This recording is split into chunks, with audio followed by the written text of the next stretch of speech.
Three, two, one. Action. Well. How's the juniors doing?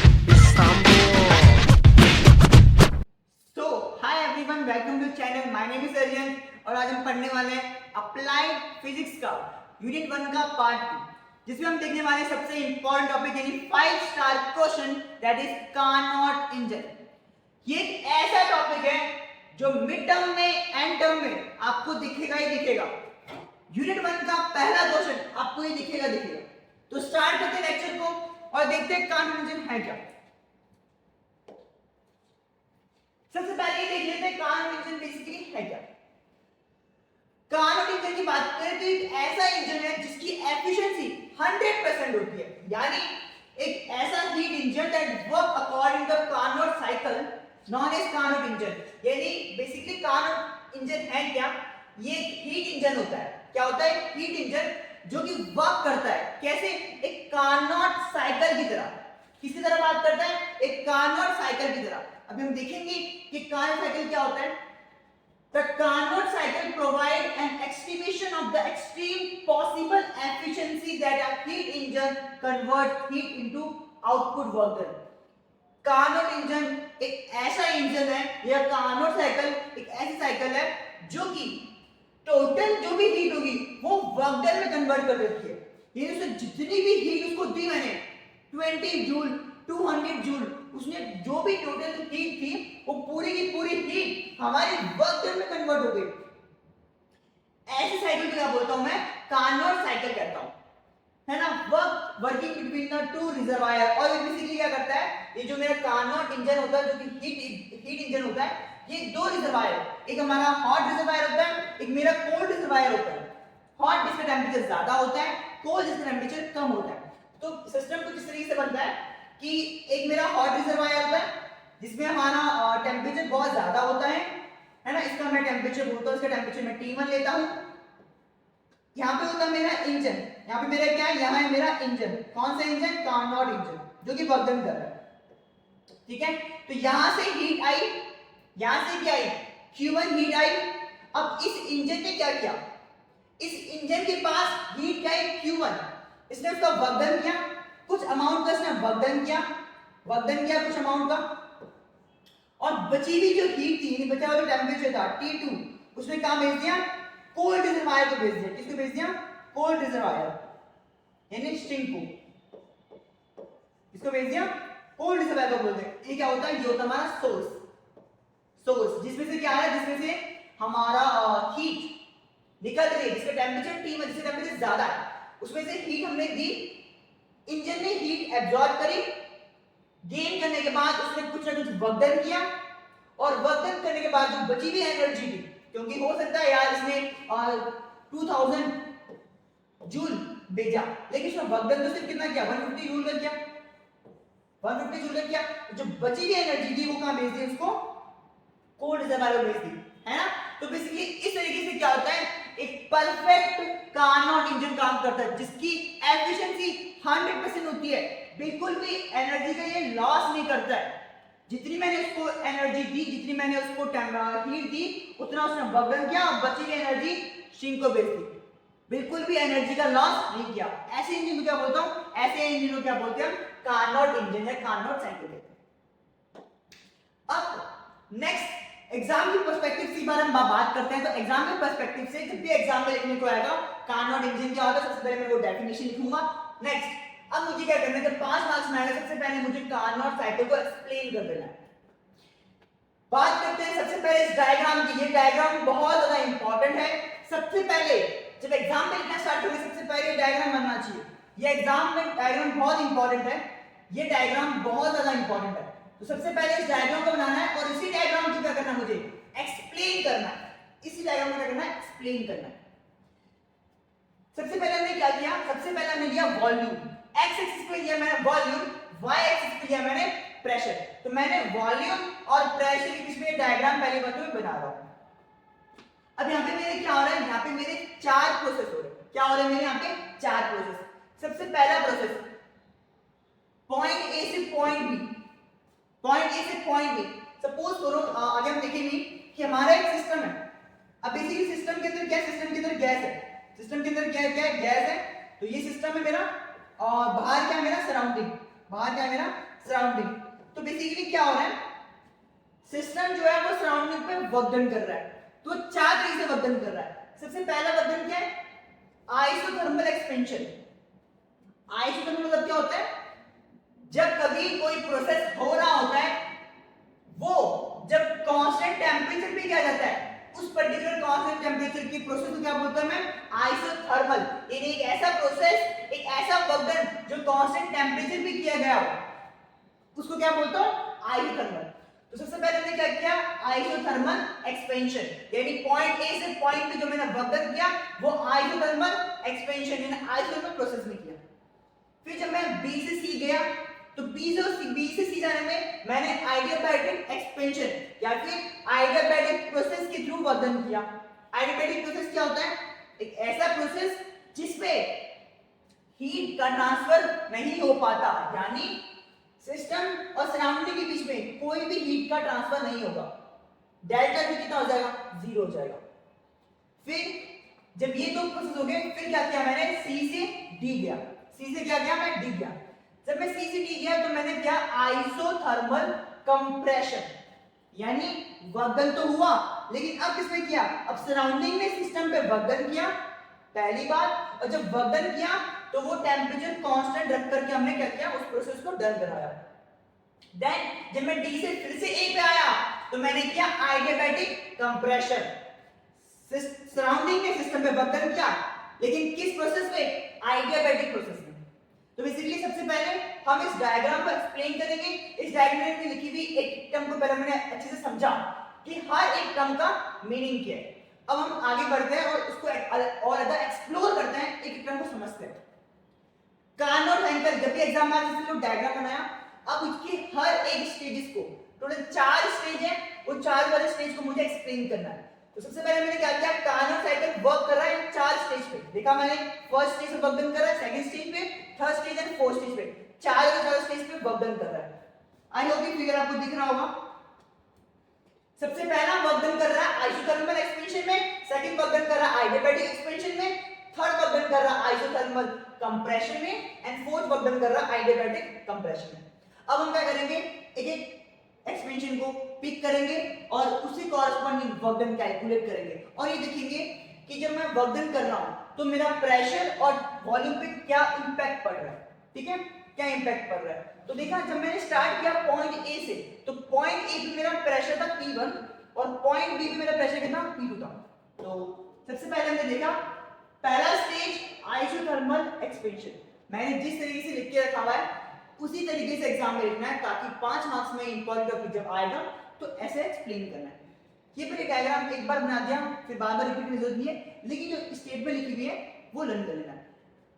इतनी कोई hi fi statement नहीं है, जो मैं बोलूंगा वो स्टेटमेंट यहाँ पे लिखी हुई होगी। तो बेसिकली हो क्या रहा है, हो ये रहा है कि ये मेरा है हॉट रिजर्वायर, ये मेरा हॉट रिजर्वायर, ये है मेरा कोल्ड रिजर्वायर, और बीच में मेरा एक प्रेजेंट है सिस्टम जिसके अंदर क्या प्रेजेंट है, गैसेस प्रेजेंट है, और ये मेरा है पिस्टन। अब बेसिकली हो क्या रहा है, जैसे ही मैंने प्रोसेस को स्टार्ट किया, हॉट रिजर्वायर का टेंपरेचर ज्यादा था, यहां से एनर्जी मिली।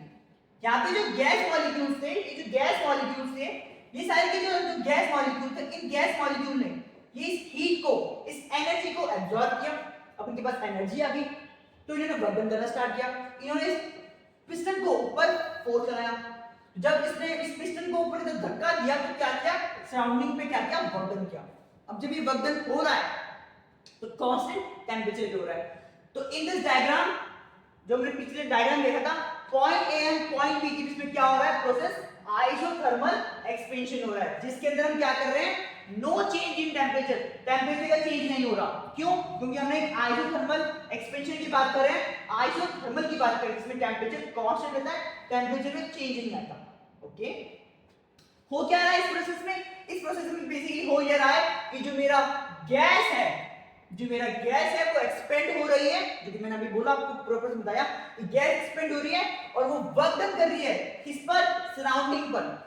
कैसे, पिस्टन जैसे ऊपर की तरफ होगा तो जो सिस्टम है, जो गैस मॉलिक्यूल्स है, वो सराउंडिंग पे क्या कर रहा है, वर्क डन कर रहा है। अब जब वर्क डन कर रहा है तो क्या हो रहा होगा, जो मेरा प्रेशर है वो P1 से P2, क्योंकि मतलब ग्राफ डिक्रीज किया है, ग्राफ डिक्रीज किया यानी प्रेशर डिक्रीज किया है, यानी जब मैं पॉइंट ए से पॉइंट बी आया हूँ वहां पे उस ग्राफ में, तो मेरा प्रेशर क्या होगा, डिक्रीज हुआ होगा। वी ऑल नो, हाँ जो हमने देखा वो मैंने लिख दिया कि during this process the pressure of the gas will decrease. Obviously क्यों, क्योंकि टेंपरेचर कांस्टेंट है, टेंपरेचर क्या मेरा कांस्टेंट है, मैंने बोला हाँ, और गैस एक्सपेंड कर रही है यानी वॉल्यूम इंक्रीज कर रहा होगा, वॉल्यूम इंक्रीज कर रहा होगा तो प्रेशर ऑटोमेटिकली डिक्रीज कर रहा होगा, because at constant temperature pressure and volume are both are inversely proportional to each other। तो वॉल्यूम इंक्रीज कर रहा है तो प्रेशर क्या हो रहा होगा, ऑब्वियसली डिक्रीज हो रहा होगा। यस सर, बिल्कुल। तो but during the whole process the gas temperature does not change. जैसे मैंने बोला कि पूरे प्रोसेस के अंदर टेंपरेचर हमारा चेंज नहीं होगा, this is called isothermal expansion. During this isothermal expansion the gas absorb the heat energy, जो कि मैंने बोला क्योंकि यहाँ पे हॉट रिजर्वायर था तो इस हॉट रिजर्वायर से इसने एनर्जी एब्सॉर्ब करी, है ना, व्हिच अराइजेस एट टेंपरेचर, और जिसने क्या किया, गैस मॉलिक्यूल की एंट्रोपी की एनर्जी इंक्रीज करी, एनर्जी इंक्रीज करने से सिस्टम ने क्या किया, सराउंडिंग पे वर्क डन किया। तो जो भी मैंने स्टेटमेंट दो बार बोल, जो मैंने अभी हिंदी में बताया वो इस स्टेटमेंट लिखी। तो क्या इसमें कुछ मैंने नया लिखा, क्या कुछ मैंने कुछ बाहर से लिखा, मैंने कुछ बाहर से लिखा, मैंने डायग्राम में लिखा प्रेशर डिक्रीज करना था, प्रेशर के बारे में लिखा, ये प्रोसेस आइसोथर्मल होता तो आइसोथर्मल के बारे में लिख दिया, फिर मैंने बताया जैसे हीट एब्सॉर्ब हुई थी तो हीट के बारे में लिख दिया, बस। तो हो सकता है आपको ज्यादा चीज लगे, लेकिन मैं आपको बता रहा हूं कि टफ नहीं है, बस आपको वो डायग्राम दिमाग में रखना है, डायग्राम दिमाग में, तो उस डायग्राम को ही मैंने क्या कर दिया, एक एक स्टेप में एक्सप्लेन कर दिया। अब स्टेज 2 या स्टेप 2 बोल सकते हैं। स्टेज 2 में क्या किया मैंने, एडियाबैटिक एक्सपेंशन किया। एडियाबैटिक एक्सपेंशन कहां हो रहा है, बी से सी के बीच में हो रहा है, ये जो एक्सपेंशन है बी से सी के बीच में हो रहा है, adiabatic expansion. We all know कि जब हम बात करते हैं एडियाबैटिक एक्सपेंशन में तो क्या होता है, the heat can't enter not exist from the cylinder or piston, यानी सिस्टम एंड सराउंडिंग के बीच में कोई भी हीट का फ्लो नहीं होता, यानी सिलेंडर और पिस्टन के बीच में, सिलेंडर और पिस्टन के बीच में कोई भी हीट का फ्लो नहीं होगा, वो पता है एडियाबैटिक प्रोसेस होता है। तो after the completion of the isothermal process, जैसे हमारा आइसोथर्मल प्रोसेस हुआ, उसने जितना वर्क डन करना था, गैस को वर्क डन करना था, उसने वर्क डन किया, बी से सी तक, हमारा बी से सी तक क्या हुआ, अब हमारा एसेंट्रोपिक प्रोसेस स्टार्ट हुआ, है ना, एडियाबैटिक एक्सपेंशन या एसेंट्रोपिक प्रोसेस मेरा स्टार्ट हुआ। Assume the cylinder in the piston are thermal isolated, आपस में क्या है, थर्मल आइसोलेटेड है।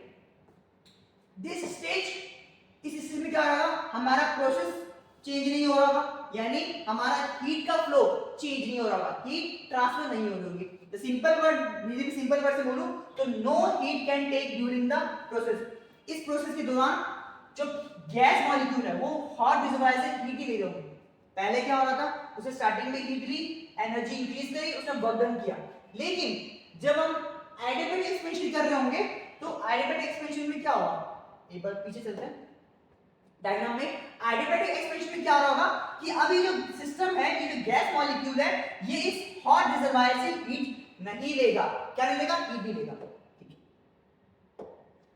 तो वो सेम स्टेटमेंट यहां पे लिखी हुई है। अब इस स्टेज में क्या हो रहा होगा, पहले तो देखो अब ये हीट नहीं ले रहा, ये अगर ऐसे वर्क डन कर रहा है, जो उसके पास ऑलरेडी हीट प्रेजेंट थी वो उसी का ये गैस मॉलिक्यूल वर्क डन कर रहे हैं, किस पे, सराउंडिंग पे।